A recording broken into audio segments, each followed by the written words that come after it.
J'ai récemment fait 2 vidéos sur cette chaîne dans lesquelles je parlais de comment améliorer ces vidéos YouTube et comment donner un look de cinéma à vos vidéos. Et vous avez adoré.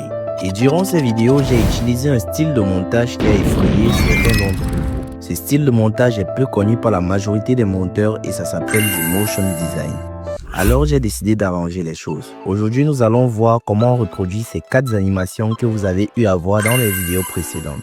C'est parti. Ok, une fois dans le logiciel, nous allons commencer par cette animation. Déjà, il y a 2 constats sur cette vidéo. Le premier constat, c'est que le premier texte du haut, si ça passe derrière le personnage qui est en train de parler à la population. Et le deuxième constat, c'est que tous les textes, y compris l'image, bougent au même rythme. Vous avez bien constaté que j'ai voulu faire un zoom out et tout ça bouge au même rythme et au même moment. Maintenant, comment le reproduire? Pour ça, je vais d'abord désactiver cette piste pour tout recommencer à zéro. Je vais chercher mon image. Bon, je l'ai déjà importé dans mon logiciel pour éviter de perdre de temps. Une fois que j'ai trouvé mon image, je le redimensionne. Je vais le dupliquer et mettre l'autre couche par-dessus. Pour ça, je vais maintenir Alt et je vais le déplacer en haut. Voilà, une fois que c'est fait, je vais supprimer l'arrière-plan sur le calque d'en haut. Pour ça, je viens sur ce panneau-ci, je clique sur supprimer l'arrière-plan, je clique sur suppression automatique et ça va faire le travail. Pendant que c'est en train de supprimer l'arrière-plan, je t'invite à t'abonner si c'est que c'est pas encore fait et à liker la publication si elle te plaît. Une fois que notre arrière-plan a été supprimé, vous voyez que si je désactive celui du bas, nous allons voir que le personnage a été découpé. Si je le remets, voici ce que ça donne. Maintenant, il faudrait que je fasse passer mon texte derrière lui. Pour ça, je vais mettre le calque de mon texte au milieu de ces 2 calques. Je vais passer à la pratique, vous allez voir. Voici test par défaut. Je vais appuyer sur plus pour pouvoir ajouter. Je vais donc le glisser au milieu de ces 2 calques. Et vous voyez que ça passe directement en dessous. Je pourrais maintenant le redimensionner ici en haut et je pourrais écrire ce que je veux. Par exemple, je vais écrire tuto 3D. Maintenant, je vais changer de police. Ici, là, on écrit police. Je peux glisser en descendant et tout. Voici la police que j'aime bien utiliser et que j'ai utilisé dans cette vidéo. Je vais dans le panneau effet et je vais sélectionner un effet ici. Bon, je crois bien que c'est celui-ci que j'ai utilisé. Là, on est bien. Je vais un peu le redimensionner pour qu'il soit plus gros. Et puis, c'est bon. Maintenant, je vais mettre l'autre texte par-dessus, comme vous avez vu dans la vidéo. Pour ça, je vais dupliquer le texte du bas et je vais le glisser en dessus de tous les calques présents. Pour ça, je vais maintenir Alt et je vais le glisser en haut de tous les calques. Ok, je crois que là c'est bon. Vous voyez que là, il apparaît maintenant au-dessus. Je vais le glisser par ici en bas et je vais changer le texte. Par exemple, je vais mettre CapCut. Voilà, je trouve que là c'est bien. Maintenant, pour pouvoir faire bouger tous les textes en même temps. Déjà, je vais créer les animations pour les textes pour que ce soit beaucoup plus joli. Je vais cliquer sur CapCut. Je vais sélectionner ce panneau. Je vais cliquer sur animation. Je crois que c'est ceci que nous avons utilisé. Et je vais également l'appliquer pour le deuxième texte. Donc, je crois que là, c'est bon. Maintenant, je vais déplacer le texte CapCut pour qu'il vienne bien après. Parce que si tu constates, je dis une phrase et je dis l'autre phrase après. Donc, disons que je dis tuto 3D CapCut. Il faudrait que le mot CapCut vienne au moment où je dis CapCut. Donc, je vais un peu le reculer en arrière pour que ça ne vienne pas au même moment. Et regardons ce que ça donne. Voilà. Là, vous voyez qu'on est bien. Maintenant, pour pouvoir animer tous ces calques en même temps, je vais les sélectionner tous déjà. Je vais cliquer sur Alt-G pour pouvoir créer un groupe de calques. Pour ça, je vais commencer par sélectionner tous les calques que nous avons utilisés. Je vais cliquer sur Alt-G pour pouvoir créer un clip combiné. Donc, vous voyez que tous ces calques sont devenus un seul clip. Comme ça, je vais pouvoir l'animer sans problème. Pour ça, je vais venir dans Vidéo. Je vais cliquer sur l'image clé à la droite de transformer. Et je vais d'abord mettre mon échelle un peu plus grand, comme par exemple là. Et je vais aller quelques images après, ça dépend de moi. Je vais remettre mon échelle normalement. Voici ce que ça donne. Voilà. Vous voyez que là, c'est déjà un peu bien. Il faudrait que je crée une courbe de lissage pour mes images clés pour qu'elles soient plus fluides. Pour ça, je vais cliquer sur Alt-K. Là, voici ce que ça va m'afficher. Je vais cliquer sur la dernière image clé. Je vais faire un clic droit. Et ici, on va me proposer d'ajouter une courbe de pré-réglage. Je vais entrer à l'intérieur et je vais sélectionner sortie de côté. Là, voilà. Je crois que là, c'est bon. Je vais sortir. Je vais encore cliquer sur Alt-K pour masquer. Et je crois que c'est bon. Là, c'est bon pour la première animation. Nous allons passer à la deuxième animation. Pour la deuxième animation, nous avons un papier avec du texte dessus. Et ici, nous remarquons que pendant que le papier bouge, le texte bouge également avec le papier. Donc, je vais vous montrer comment faire ça. Je vais encore désactiver le clip d'en bas pour pouvoir recommencer à zéro. Je vais aller chercher mon papier. Et voici mon fond que j'ai importé. Maintenant, je vais le zoomer pour qu'il puisse couvrir tout le lecteur. Bon, là, je crois que nous sommes bien. Maintenant, je vais mettre du texte. Voilà, je vais écrire n'importe quoi. Je vais sélectionner la police d'écriture. Encore celle-ci, je vais mettre le texte en noir pour qu'il soit plus visible. Voilà. Maintenant, voici ce que je vais faire. Je vais un peu dézoomer sur le papier que nous avons mis en fond. Je vais vous montrer pourquoi j'ai fait cela. Je crois que là, c'est bon. Maintenant, je vais sélectionner les deux calques et créer un clip combiné. Et maintenant, je vais pouvoir zoomer pour bien remplir le lecteur. Après avoir fait ça, je vais cliquer sur vidéo dans ce panneau. Je vais un peu descendre. Je vais mettre une image clé sur transformer. Je vais bouger un peu de quelques images et je vais le bouger vers le haut. Voici l'animation. Vous voyez que le papier bouge bien et belle avec le texte. Nous allons encore créer une courbe d'animation pour pouvoir fluidifier ce mouvement.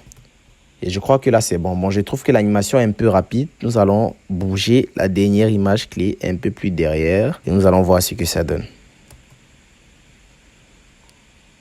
Voilà. Je crois que c'est fini pour la deuxième animation. Nous allons passer à la troisième. La troisième consiste à afficher les plots avec des chiffres dessus comme dans cette animation. Voilà. Là, vous voyez que lorsque les plots apparaissent, le texte aussi représentant des chiffres apparaît en même temps. Maintenant, vous voyez que les plots viennent du bas. Et pendant que le texte, lui, fait juste un petit fondu. Comme par exemple là, si je mets en ralenti, vous voyez très bien.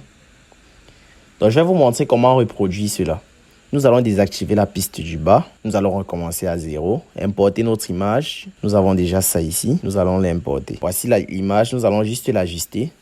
Et maintenant, nous allons aller chercher les plots pour pouvoir les placer là. Donc, je vais aller dans mes dossiers, le chercher. Bon, le voilà. Voici un peu à quoi il ressemble. Donc, maintenant, je vais le redimensionner. Je vais le positionner là. Et je vais faire une animation. Je vais le mettre en bas. Appuyer sur l'image clé dans transformer. Passer de quelques images et puis le remonter. Voilà. Ensuite, je vais le dupliquer et je vais mettre la prochaine image clé du début à la fin de l'image clé du calque précédent. Donc, je vais le mettre comme ceci. Je vais le glisser maintenant vers le milieu. Je vais aller à la dernière image clé et je vais bien le soulever et vers le milieu. Ok, je vais faire pareil. Je vais encore dupliquer celui du haut et je vais le mettre en haut. Si vous avez bien remarqué, là où l'image clé du prochain commence, c'est là où l'image clé du dernier se termine. Bon, je vais aller maintenant sur la première image clé de notre dernier calque en haut. Je vais le glisser un peu plus vers la droite pour que ça parte au bout. Je vais aller à la dernière image clé. Je vais le glisser toujours vers la droite et je vais un peu le soulever. Parce que vous voyez bien que les plots viennent de manière progressive. Ils se dépassent en taille. Bon, voici un peu à quoi ça ressemble. Voilà. Maintenant, je vais mettre les chiffres en haut. Pour mettre cela, je vais aller sur texte. Texte par défaut. Je mets mon premier texte et je vais écrire 1. Je vais changer de police d'écriture. Voilà. Voici celle que j'ai utilisée. Je vais appliquer mon effet de glow. Je reviens sur basique. Je vais redimensionner mon texte. Et je vais le poser juste ici en haut. Maintenant, je vais cliquer sur animation pour pouvoir lui donner l'animation d'entrée qu'il a eue. Et je vais sélectionner sur n'importe quel, comme par exemple zoom avant. Voilà. Je vais maintenant le dupliquer pour chacun des plots. Donc, lorsque la première animation du premier plot va se terminer comme ceci, voilà. Je vais dupliquer l'autre pour le deuxième plot. Je vais cliquer sur Alt et je vais le glisser juste en haut. Je vais le glisser à la fin de là où l'animation du premier se termine. Maintenant, je vais le redimensionner sur le deuxième plot. Et je vais changer le texte et je vais mettre 2. Voilà. Maintenant, pour le troisième plot, je vais faire pareil. Je duplique, je mets en haut. Je mets sur le troisième plot. Et je mets 3 au niveau du texte. Vous voyez que là, nous avons notre animation.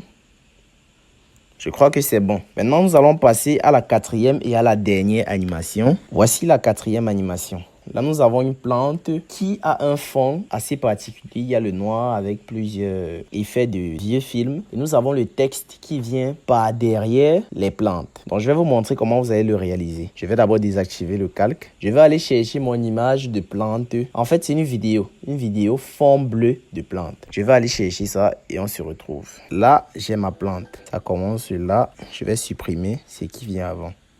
Je vais le mettre au début. Maintenant, je vais vous montrer comment vous allez faire pour supprimer le fond bleu. Pour supprimer le fond bleu, c'est simple. Bon, là, je vais d'abord couper jusqu'ici. Nous allons aller dans supprimer l'arrière-plan sur ce panneau. Nous allons cliquer sur clé chroma juste là en bas. Nous allons cliquer sur sélecteur de couleur et nous allons sélectionner la couleur bleue.